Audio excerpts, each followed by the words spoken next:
रक्षा मंत्री ख्वाजा आसिफ ने दावा किया कि इन सौदों से पाकिस्तान 6 महीने में IMF के कर्ज से मुक्त हो जाएगा।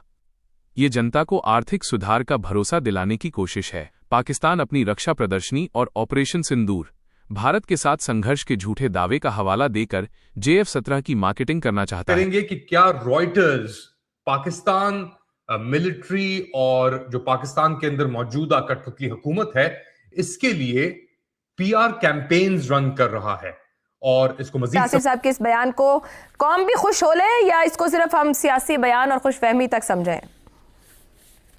आयशा, वो कहते हैं कि सियासतदानों की बात जो है ना उसमें खा वो सच हो खा वो झूठ हो, एक हकीकत जो इसके बारे में होती है वो ये कि वो हर बात उनकी से एक सियासी बयान होता है। इसलिए किसी भी सियासतदान से आप कोई बात सुने तो उसको एक सियासी बयान के तौर पर ही ट्रीट करना चाहिए। लेकिन मुझे जो ये है, अल्फाज थोड़े मुनासिब नहीं हैं, लेकिन चौधरी चौधरी होता है और कमी कमी होता है। स्टार्ट से सिंस इंसेप्शन इन 1947 पाकिस्तान की फॉरेन पॉलिसी आप देख लें या पाकिस्तान का टिल्ट देख लें तो हम तो पिट्ठू बन के रहे हैं ना। जिस तरह उज़ैर यूनुस ने कोट किया है टर्म, पाकिस्तान एक रेंटियर स्टेट है, या फरीद ज़करिया हैं या जितने भी अच्छे हमारे राइटर्स हैं, तो इंडिया ने स्टार्ट से नॉन अलाइंड मूवमेंट का हिस्सा रहा है और उसने अपनी फॉरेन भी है। कहा यह जा रहा है कि शायद रिजीम चेंज बिल्कुल करीब है खामनाई साहब और इसके हवाले से जो खबरें आ रही हैं। बट हम जो भी कहें, नरेंद्र मोदी साहब अपनी जगह पे स्टेटिक खड़े हैं और बड़े बैलेंस खड़े हैं। मैं ये कहूंगा गालिबन अगर कोई जिसको लीडर हम कहें ना अपने मुल्क के फायदे के लिए वो खड़े हैं भाई, सिंपल एज दैट। IMF से लो, आप बताएं मुझे कि पाकिस्तान का कौन सा हलीफ मुल्क ऐसा है जिससे पाकिस्तान ने कर्ज नहीं लिया हुआ? सऊदी अरब से नहीं लिया हुआ, अमारात से हमने नहीं लिया हुआ, जापान से हमने नहीं लिया हुआ कर्ज। आप मुल्क बताती जाएं जो कर्जे देते हैं दूसरे मुल्कों को और आप देखेंगे कि उनमें से शायद ही कोई बचा हो जिससे पाकिस्तान ने कर्ज लिया। तो दोस्तों, पाकिस्तान का कटपगला डिफेंस मिनिस्टर फिर से पागल हो चुका है और इसका सोशल मीडिया पर बयान भी काफी ज्यादा वायरल हो रहा है, जिसमें इसने अचानक से मीडिया पर बोल दिया कि अब तो हमारे पास JF-17 के इतने ऑर्डर आ रहे हैं कि आगे चल के IMF भी हमसे हाथ जोड़ के भीख मांगने वाला है। इतना पैसा पाकिस्तान के पास आएगा कि IMF से हमें लोन नहीं लेना पड़ेगा और IMF हमसे हाथ जोड़ के लोन मांगेगा। मतलब एक IMF जो लोन है वो 2 से 4 बिलियन डॉलर का ये पहले ले रखे हैं, 7 बिलियन डॉलर का लोन फिर ले लिया है और JF-17 की प्राइस कितनी है? 37 मिलियन डॉलर। मतलब ये 700-800 JF-17 भी बेच देंगे तो इतना पैसा इनको आने वाला नहीं है जितना ये IMF का खा चुके हैं। परंतु फिर भी ये बोल रहे हैं कि हमारे पास इतने ऑर्डर है कि कर्ज मुक्त हो जाएगा पाकिस्तान और हम IMF को पैसा देने वाले हैं। बेसिकली ये लाहौरी चूरन है जो जनता को। रक्षा मंत्री ख्वाजा आसिफ ने दावा किया कि इन सौदों से पाकिस्तान 6 महीने में IMF के कर्ज से मुक्त हो जाएगा। ये जनता को आर्थिक सुधार का भरोसा दिलाने की कोशिश है। पाकिस्तान अपनी रक्षा प्रदर्शनी और ऑपरेशन सिंदूर, भारत के साथ संघर्ष के झूठे दावे का हवाला देकर JF-17 की मार्केटिंग करना चाहता है। कर्ज के बदले विमान देने की खबर फैलाकर पाकिस्तान ये दिखाना चाहता है कि वो अपना कर्ज चुकाने में सक्षम है। सच्चाई, सऊदी अरब के पास पहले से ही बेहद उन्नत F-15 और यूरोफाइटर जैसे विमान हैं। विशेषज्ञों का मानना है कि सऊदी अरब केवल पाकिस्तान की आर्थिक मदद करने के लिए सीमित संख्या में ये विमान ले सकता है, न कि अपनी मुख्य वायुसेना के लिए। इसको खैरबाद कह सकते हैं ख्वाजा आसिफ का दावा माशी तखमीनों पर मबनी या सिर्फ सियासी खुशफहमी? आमिर अहमद साहब, कैसे आप देखते हैं ख्वाजा आसिफ साहब के इस बयान को? कौम भी खुश हो ले या इसको सिर्फ हम सियासी बयान और खुशफहमी तक समझें?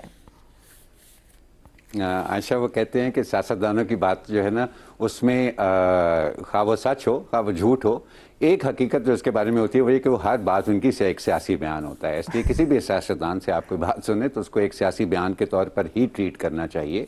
लेकिन मुझे जो चीज़ सिग्निफिकेंट लगी है इस बयान के अंदर वो ये है कि कितना बेमानी सा बयान है और ये क्यों बेमानी है उसका इशारा आपने अपनी तमीद में भी बड़े वाज़ेह तौर पर दे दिया है कि क्या सवाल ये है कि हमें IMF के प्रोग्राम में होना चाहिए या नहीं होना चाहिए, या सवाल ये होना चाहिए कि हम क्यों हैं IMF के प्रोग्राम में, हमें बार बार IMF के प्रोग्राम पे क्यों जाना चाहता है। घर पे तो हमने उसको गाली बना दिया है IMF को, फिर हम भागे भागे चले जाते हैं। हमने देखा है कि माजी में एक वज़ीर ख़जाना को उनकी अपनी पार्टी ने इसलिए और इस बहाने अपने ओहदे से हटा दिया कि वो इसरार कर रहे थे कि हमने अगर डिफ़ॉल्ट से बचना है तो हमें IMF के पास जाना पड़ेगा, और उनको तो ओहदे से हटा दिया गया। लेकिन चंद ही माह बाद वो गए भी IMF के बाद, उनकी बात सही साबित हुई। तो असल सवाल ये है कि हमें क्यों जाना पड़ता है। अगर हम अपनी आमदन नहीं बढ़ा सक रहे हैं और अपने अखराजात पर काबू नहीं पा सकते रहे, और तो जाहिर है कि हमें कहीं ना कहीं से तो कर्जा लेना है। अब वो IMF से लो, आप बताएं मुझे कि पाकिस्तान का कौन सा हलीफ मुल्क ऐसा है जिससे पाकिस्तान ने कर्ज नहीं लिया हुआ। सऊदी अरब से नहीं लिया हुआ, अमारात से हमने नहीं लिया हुआ, जापान से हमने नहीं लिया हुआ कर्ज। आप मुल्क बताती जाएं जो कर्जे देते हैं दूसरे मुल्कों को, और आप देखेंगे कि उनमें से शायद ही कोई बचा हो जिससे पाकिस्तान ने कर्जा नहीं लिया।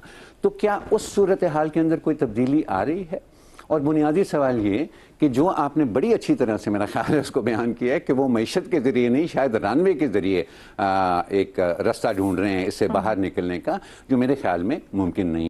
मेरे ख्याल में हम लोग बहुत ज़्यादा बदहाली का शिकार सुनने में आया है कि पाकिस्तान में फिनलैंड की जो एम्बेसी है वो शिफ्ट होकर इंडिया चली गई है, और सुनने में कि आयरलैंड की एम्बेसी में भी बंद हो जाए। अब मैं तो कहता हूँ पूरा पाकिस्तान बंद हो जाए। मैं तो ये कहता हूँ कि अल्लाह करे ये पाकिस्तान चाइना ठेके पे ले ले, या कोई अमेरिका से आए वो ठेके पे ले ले, कोई पाकिस्तान को तरक्की की तरफ ले जाए।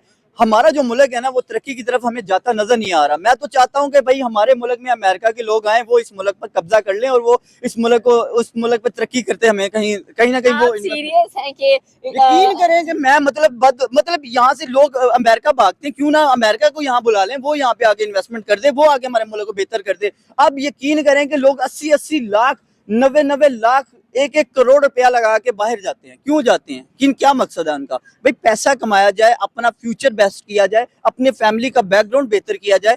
जब हमारा फैमिली का बैकग्राउंड अच्छा नहीं होगा, हम अच्छे नहीं होंगे, डेफिनेटली मुल्क भी क्राइसिस में, हम भी क्राइसिस में। लोग डंकियां भी मारेंगे, लोग चोरियां भी करेंगे, लोग डाके भी मारेंगे, रोजगार नहीं मिलेगा, लोग नवाले भी छीनेंगे, लोग बहुत कुछ करेंगे। मेरे से आप मत पूछेंगे, यहाँ पे लोग इस टाइम ना अंदर ही अंदर घुट घुट के मर रहे हैं। लोगों को अगर आप बदहाली प्रेस कॉन्फ्रेंस पता नहीं कौन है इनके पॉलिसी साज जो इनको ये मशवरे दे रहे हैं कि जी आप अपना मजाक उड़ाएं। देखिए बच्चा इनका मजाक उड़ा रहा है कोई। अब आप देखेंगे एक जर्नल होकर 3 स्टार शेयर जनरल होते हैं, क्या इन्होंने लैंग्वेज इस्तेमाल की है। आई एम अमेज्ड कि पैसा वापस अगर मजा ना आए, और अगर हम उसके बाद फिर ये कहना कि जी इंडियन एंकर्स को कह रहे हैं, वो तो खबर दे रहा है ना, उसका तो वो कुछ नहीं है, वो तो उसको तो इदारा जो खबर देगा वो खबर चला देगा, तो उसको कह रहे हैं कि तू भी आ जा, तुझे भी देख लेंगे इंडिया के साथ। मतलब आपको जंग लड़ने का इतना शौक है, एक बात आप जो है वो ऐसी नहीं करते जिससे ये समझ आए कि आपने अपने हमसायों के साथ जो है वो एक अच्छा ताल्लुकात कायम करने हैं। तो ये जो प्रेस कॉन्फ्रेंसेस वो कर रहे हैं, बेसिकली देखिए सारी प्रेस कॉन्फ्रेंसेस में टारगेट क्या है, इमरान खान है। इनका मकसद ये है कि किसी तरह इमरान खान जो है वो लोगों के दिलों से उतर जाए। वो होता ये है कि ये एक प्रेस कॉन्फ्रेंस करते हैं, वो उसका ग्राफ और ऊपर चला जाता है। इन्होंने पिछली प्रेस कॉन्फ्रेंस किया, लोगों को कहा कि जी ये वीलॉग्स होते हैं, ये होते हैं, वो होते हैं। उसी रात पता नहीं लाखों वीलॉग्स हो गए इमरान खान के ऊपर, उसका ग्राफ ऊपर चला गया। इस बार